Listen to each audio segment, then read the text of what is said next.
House of the Dragon. Please don't bring White Walkers into this show. Going back to Winterfell and the Wall and House of the Dragon Season 2 premiere, A Son for a Son, was a delight.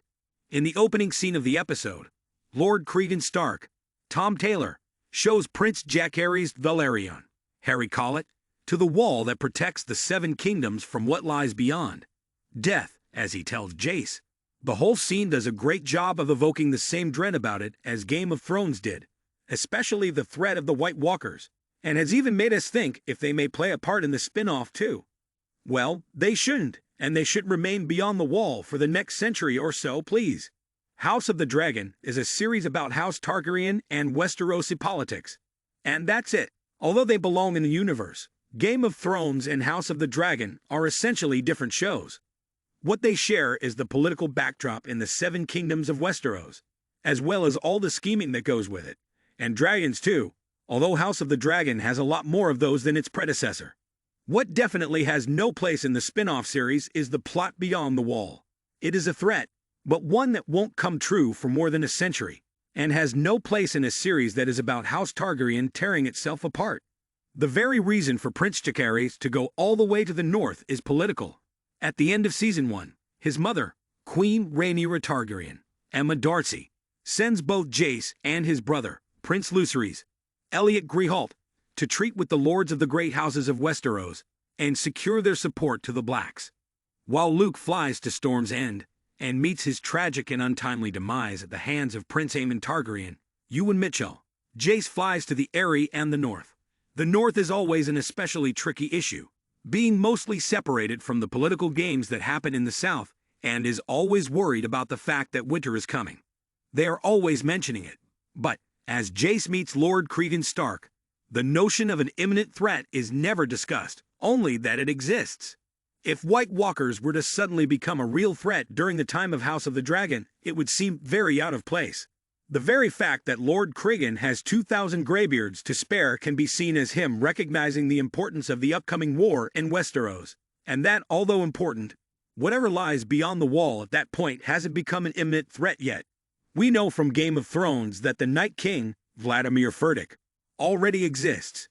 So, whatever it is that he is doing at the time of the spin-off series, he should just keep on doing it on his side of the wall. The White Walkers have to be ignored until Game of Thrones. In Fire and Blood, the book upon which House of the Dragon is based, there are very few mentions of the wall itself. The most interesting being when Queen Alysanne tries to fly her dragon, Silverwing, beyond the wall. "Never before has she refused to take me where I wished to go," wrote the Queen, who continues, "It troubled me then, and it troubles me still. Alysanne was good to the Night's Watch, but after that, the South mostly ignored the order, and it remained relevant only in the North." For many, the White Walkers can be seen as a metaphor for how our own society deals with the imminent and extremely serious threat of climate change, a theory confirmed by author George R.R. Martin. The White Walkers were a problem during the Age of Heroes, a period so far back in history that it's mostly taken as a myth. Since then, people in Westeros have forgotten what actually lies beyond the wall, and think the problem is just wildlings. Since the idea of a threat that plunges the whole world in eternal winter sounds a little far-fetched. Millions of years ago, our own world went through successive ice ages, like the Long Night in Westeros, and for decades now, the issue of global warming as a predecessor of larger changes in weather has been mostly ignored by those in power. Of course, our capitalist society can't be compared to Westeros feudalism, the common thread being that there are warnings about a very real threat that is at our doorstep, but is ignored because it doesn't align with anyone's interests.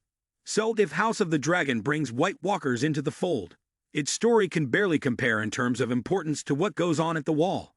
In Game of Thrones, people like Cersei Lannister, Lena Headey, treat the White Walkers as something unimportant even after seeing a White firsthand, and this level of ignorance can only be achieved narratively if, in the time between both series, the threat continues to be ignored by everyone but the North. For House Stark, it's in their words. Winter is coming. So they and all the North know that the threat is very real, but they have to be ignored, and the threat kept. Rhaenyra wouldn't have sent her heir, Prince Jacaerys, to deal with House Stark if the North weren't important.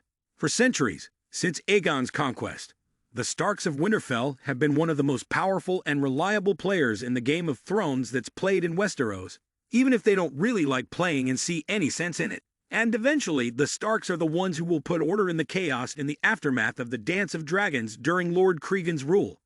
Without going into too much detail, Cregan will become more important in later seasons of House of the Dragon, and his hands will be full enough pacifying a realm that has torn itself apart.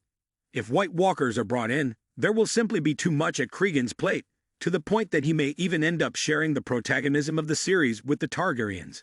And that just can't be. Alan is a major player in the Dance of Dragons. He and his brother, Adam, Clinton Liberty, are illegitimate Valyrians. The original Fire and Blood novel speculates that either Corlys or Laenor fathered Alan. Corlys is the more suitable candidate in House of the Dragon, considering Laenor is revealed to be gay. Alan will become important later in the season when the Dragon Seeds are introduced. The Dragon Seeds are various illegitimate-born children with Valyrian blood. When Team Black seeks more dragon riders for their untamed dragons, they look to the low-born children who may potentially descend from Targaryens and Valyrians. Alan fails to claim the dragon Sheepstealer but manages to survive the ordeal, making him one of the few people alive to survive a failed attempt to claim a dragon.